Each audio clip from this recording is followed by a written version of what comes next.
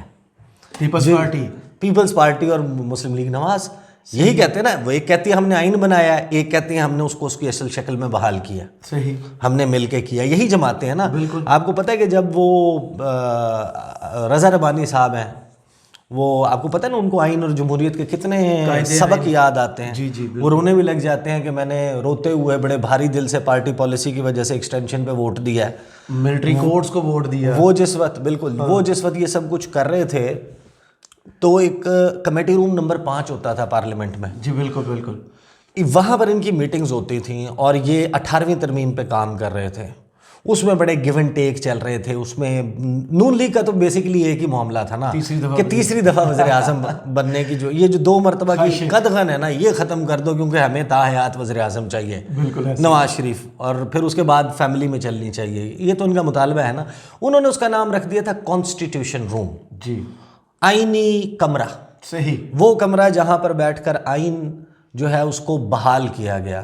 میرا خیال ہے اب انہیں چاہیے کہ وہاں پہ نا کچھ اور بنوا دیں پارلیمنٹ میں, کیونکہ اسی کانسٹیٹیوشن جس میں یہ درج ہے, اور یہ تمام جماعتیں ان کا ایفرٹ کیا تھا کہیں اس آئین پر عمل نہ ہو جائے. میں آپ کو بات بتاؤں, آج کے بعد یہ جماعتیں کبھی بھی اپنے منہ سے لفظ آئین ادا کریں گی اور کوئی بندہ ان کا ماضی یہ والا ان کے سامنے رکھ دے, آپ کس منہ سے آئین کی بات کر رہے ہیں؟ پچھلے مہینے انہوں نے 50 سال کی سیلیبریشن. بالکل بالکل. اور آپ کس منہ سے آئین کی بات کر رہے ہیں, آپ کس منہ سے جمہوریت کی بات کر رہے ہیں, آپ کس منہ سے یہ کہہ رہے ہیں؟ آپ وہ جماعتیں نہیں ہیں جو اس خوف سے کہ کیونکہ ہماری ایکچوئل پرفارمنس لوگوں پہ واضح ہو گئی ہے, صورتحال خراب ہے, ہمیں انتخابات میں جوتے پڑیں گے. طریقہ یہ ہے کہ تحریک انصاف کو آؤٹ کرنے کے لیے مزید ٹائم گین کیا جائے. ابھی تک تو ہمارے سے آؤٹ نہیں ہوئے. اب آ جاتے ہیں اس فرمان کی طرف سے, اور اس فرمان کو سنتے جائیں. اور فرمان جو ہے وہ جیو ٹی وی کی ویب سائٹ سے پڑھیں تو زیادہ ٹھیک ہے. جی, زیادہ بہتر ہے نا, تاکہ فرام ہارسز ماؤتھ. یس, رانا ثناء اللہ ویسے بھی آپ کو پتہ ہے کہ وہ کو ہوسٹ ہیں. جی, 10 بجے نہیں تو 8 بجے, 8 بجے نہیں تو 10. شریک میزبان ہیں وہ, ایک نہ ایک شو میں مین اینکر کے ساتھ میزبانی کے فرائض سر انجام دیتے ہیں, بڑا اویلیبل ہوتے ہیں ماشاءاللہ. انہوں نے خطاب کیا, اور یہ خطاب ہے مائنڈ اٹ, الیکشن کمیشن کی جو یہ حکم نامہ ہے, یہ 9:50-51 پہ آیا. ایسے ہی آپ نیوز روم میں تھے, میں باہر نکلا ہوا تھا, آپ نے مجھے بھیجا, پھر وہ فوری طور پہ میں آیا یہاں پر, یہیں سے میں نے جو ہے وہ لائیو لوگوں کے ساتھ شیئر کیا اس کا ترجمہ کہ کیا کیا ہے, ہوا کیا ہے, اور اس میں سکم کیا ہے, غلطی کیا ہے, وہ پوائنٹ آؤٹ کی. اس سے 4 گھنٹے پہلے, لگ بھگ 4 گھنٹے پہلے, رانا ثناء اللہ صاحب پاکستان کے وزیر داخلہ براجمان ہوتے ہیں. قومی اسمبلی کا بیسیکلی ہال ہے جہاں پہ مجلس شورا کا اجلاس ہو رہا ہے, بالکل joint sitting of the parliament. وہاں پر وہ پھر اپنی نشست سے کھڑے ہوتے ہیں اور تمام ٹی وی چینلز اپنی ہیڈ لائنز ڈراپ کر دیتے ہیں, کہتے ہیں جناب فرمان شاہی آ رہا ہے. پھر وہ فرمان شاہی سنتے ہیں, بہت لمبی چوڑی باتیں ہیں, چیدہ باتیں آپ کو بتاتے ہیں. اور اس کو ذرا ملا کے دیکھ لیں, یہ جو فیصلہ آیا ہے اس میں دبی ہوئی, ڈھکی ہوئی, چھپی ہوئی دھمکیاں بھی دیکھ لیں. صحیح, جو دبیز پیرائے میں, جسے کہتے ہیں نا کہ وہ بول کر آنا, جی, کہ کبھی کبھی آپ دھمکی ایسے بھی دیتے ہیں کہ جو واضح الفاظ میں پہنچنے والے تک پہنچ جائے. یہ جو ویسے بھی ایک عجیب و غریب گزشتہ کچھ دنوں میں کچھ آڈیوز ویڈیوز, ظاہر ہے کہ معاملہ تو الیکشن, یہ جو الیکشن کمیشن نے کرنا تھا, جانا تو سپریم کورٹ میں ہی ہے, تو اس کے حوالے سے پھر آپ دیکھیں کہ کچھ پراسرار ڈیولپمنٹس ہوئی ہیں. مریم نواز جو ایک کے بعد ایک تنظیمی کنونشن کیے جا رہی تھی, شیخ پورہ میں انہوں نے 2 کیے, اور اس کے بعد جو ہے وہ کہاں چلی گئی, وہ کیوں نہیں ہو رہے؟ کیا انہیں پہلے سے پتا تھا کہ الیکشنز جو ہیں وہ نہیں ہونے لگے, الیکشن کمیشن فیصلہ دینے لگا ہے, تو میں کیوں اپنا وقت ضائع کروں ان پہ؟ واحد چیز ہے منصوبہ سازی. دیکھیں نا, پہلے بن جائے. دیکھیں آپ کی جوائنٹ پارلیمنٹ کی سٹنگ ارلی ہو جاتی ہے, جس نے 10 تاریخ کو ہونا ہے اپریل میں جا کے, اس کو ارلی کروا دیا جاتا ہے. 22 مارچ کو وہ مارچ میں لے آتے ہیں, اس کی سٹنگ کرواتے ہیں, پھر اس کو منڈے تک پوسٹ پون کر دیتے ہیں کہ اگر یہ معاملہ سپریم کورٹ میں چلا جاتا ہے تو اس کے جواب میں پھر پارلیمنٹ یہاں پر بیٹھی ہوگی, پھر یہاں سے تقاریر دباؤ جاری رکھیں گے, بڑی بڑی تقاریر کریں گے کہ ہم آئین بنانے والا ادارہ ہے. سنیں کیا کہا انہوں نے, خبر ہے جناب وزیر داخلہ رانا ثناء اللہ کا کہنا ہے کہ ملک میں قومی اور صوبائی اسمبلیوں کے انتخابات ایک ہی دن ہوں گے، ہونے چاہیے نہیں، آرڈر ہونے چاہیے نہیں، آرڈر نہیں، کروائیں بھی نہیں، ہوں گے مطلب اعلان، یہ تو پریس ریلیز ہونی چاہیے، یہ الیکشن کمیشن جو ہے وہ یہ پریس ریلیز جاری کرے نا ایک ہی دن ہوں گے، صحیح آپ بتا رہے ہیں، آپ اناؤنس کر رہے ہیں ایک ہی دن ہوں گے۔ پارلیمنٹ کے مشترکہ اجلاس سے خطاب کرتے ہوئے رانا ثناء اللہ کا کہنا تھا تمام اداروں کا ڈومین پارلیمنٹ کی مرہون منت ہے، تمام اداروں کا اپنا اپنا دائرہ کار اور اپنی اپنی آئینی ذمہ داریاں ہیں، پارلیمنٹ نے طے کیا کہ کون سا ادارہ کس طرح کام کرے گا، پارلیمنٹ کو یہ اختیار بھی ہے کہ آئین میں ترمیم کر سکتا ہے، پارلیمنٹ وہ ادارہ ہے جس نے آئین بنایا ہے۔ یہ بالکل ٹھیک کہتے ہیں، بات انہوں نے بالکل ٹھیک کی ہے کہ پارلیمنٹ جو ہے اس کے پاس یہ اختیار ہے 2/3 کے ساتھ، صحیح، آئین بنانا، آئین میں ترمیم کرنا، اس کے لیے آپ کو 2/3 اکثریت درکار ہے، بالکل ایسے ہی، اسٹیک ہولڈرز کے ساتھ، اور اس کا بھی ایک بڑا لمبا چوڑا طریقہ کار ہے، بالکل ایسے ہی ہے، آئینی قانونی ماہرین سے رائے درکار ہے، سپریم کورٹ سے کچھ معاملات پہ تشریح درکار ہے، کچھ حوالہ جات درکار ہیں، لیکن انہوں نے کہا جناب ہم بتاتے ہیں آئین، اور پارلیمنٹ کون سی، جہاں سے پی ٹی آئی ریزائن کر جائے تو ریزائن ایکسیپٹ نہ ہو، وہ جب دیکھیں کہ ساری گیم یہ پوری غیر جمہوری، غیر اخلاقی، غیر آئینی طریقہ کار سے یہ چلانا چاہ رہے ہیں، وہ کہتے ہیں we want to come back to the parliament, کیونکہ آپ یہ تعیناتیاں اور یہ سب کچھ راجہ ریاض کے ذریعے کرنا چاہتے ہیں تو ہم آ رہے ہیں، صحیح، تو ان کو واپس نہ لیا جائے، اور ایک بالکل آپ نے ڈمی بنا دیا نا، تو کورٹ کے فیصلے کے باوجود بیسکلی جو وہاں پر بیٹھے ہوئے ہیں وہ سارے کے سارے حکومت ہیں، مطلب جو اپوزیشن بینچز ہیں وہ they are an extension of the government right now, صحیح، وہ آپ سمجھیں کہ اپنے لوگ نے وہ اصل میں P D M alliance opposition wing ہے، جس طرح ہوتا ہے نا کلچرل ونگ، وومن ونگ۔ مجھے آپ کی بات سے نا وہ راجہ ریاض صاحب کو انٹرویو پہلا یاد آ گیا، جب وہ سندھ سے نکلے تھے تو انہوں نے ایک انٹرویو دیا تھا، انہوں نے کہا تھا کہ دیکھیں بیٹھا ہوں میں سندھ ہاؤس میں ہوں، میرے ساتھ وعدہ کیا گیا ہے کہ مجھے نون لیگ کا ٹکٹ دیا جائے گا اور میں پی ٹی آئی کو ابھی ریپرزینٹ کر رہا ہوں، اب خود اس سے اندازہ لگا لیں۔ اچھا جناب، آگے وہ کہتے ہیں کہ خبر میں ہے جناب، وزیر داخلہ کا کہنا تھا یہ آئین میں درج ہے کہ اسمبلی تحلیل ہونے کے 90 دن کے اندر الیکشن ہوں، الیکشن کمیشن کی ذمہ داری ہے 90 دن میں شفاف الیکشن کرائے، لیکن یہ بات بنیادی طور پر غلط ہے کہ ہم الیکشن سے گریز کر رہے ہیں۔ اچھا، پنجاب کے الیکشن الگ ہوں تو کیا قومی اسمبلی کے الیکشن کے وقت وہاں کی حکومت اثر انداز نہیں ہوگی؟ پنجاب میں الیکشن پہلے ہو گئے تو قومی اسمبلی کے الیکشن منصفانہ نہیں ہوں گے؟ پنجاب کے الیکشن کی 30 اپریل کی تاریخ بھی 90 دن کی آئینی مدت سے باہر ہے، تمام آبزرویشنز ٹھیک ہیں۔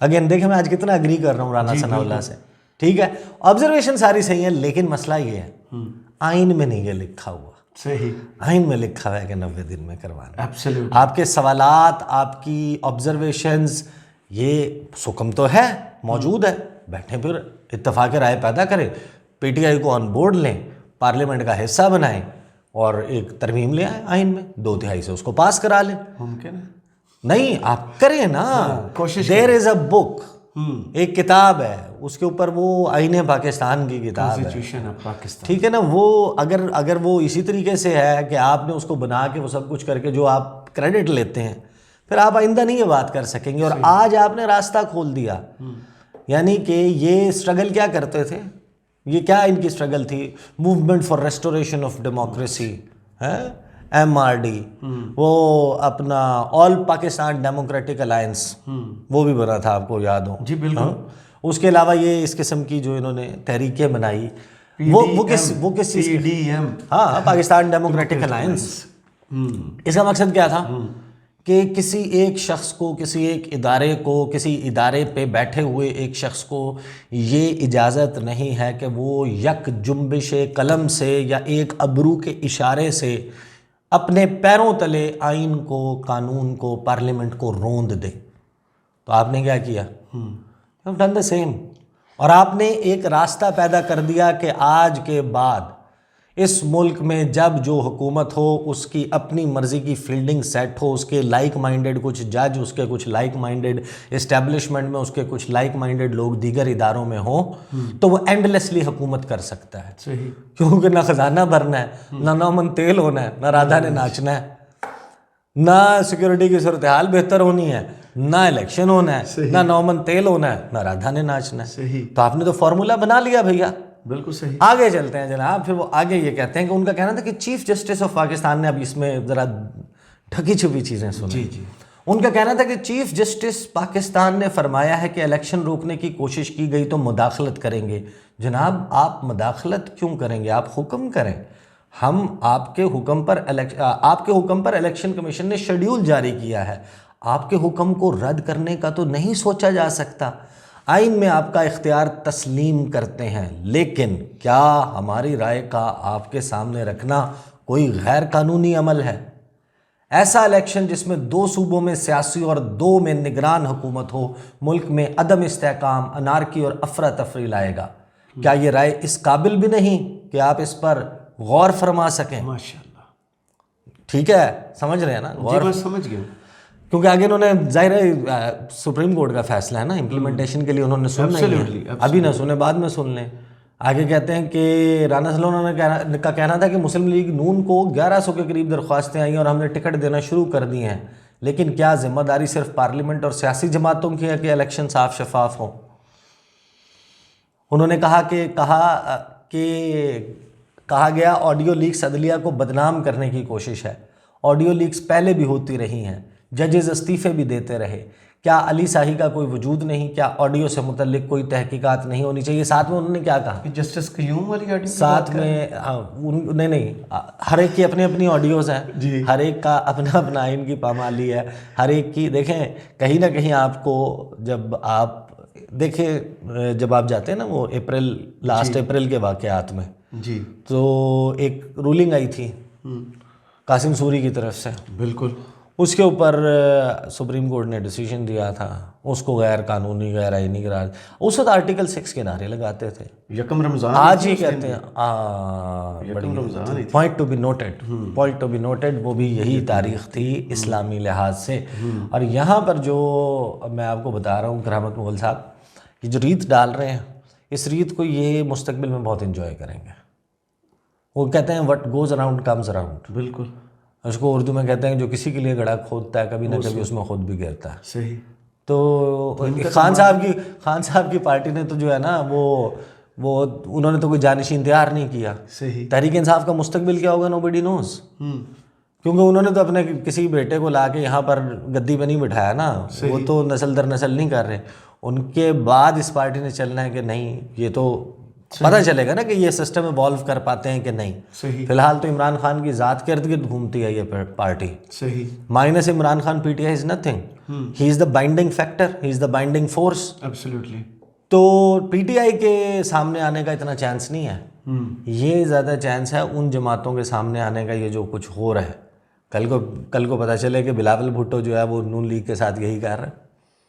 ہماری قسمت میں تو دیکھیں بیگرز کانٹ بی چوزرز. ہمارے پرائم منسٹر کہتے ہیں بیگرز کانٹ بی چوزرز. تو ہم نے تو نہیں اپنی قسمت کے فیصلے کرنے.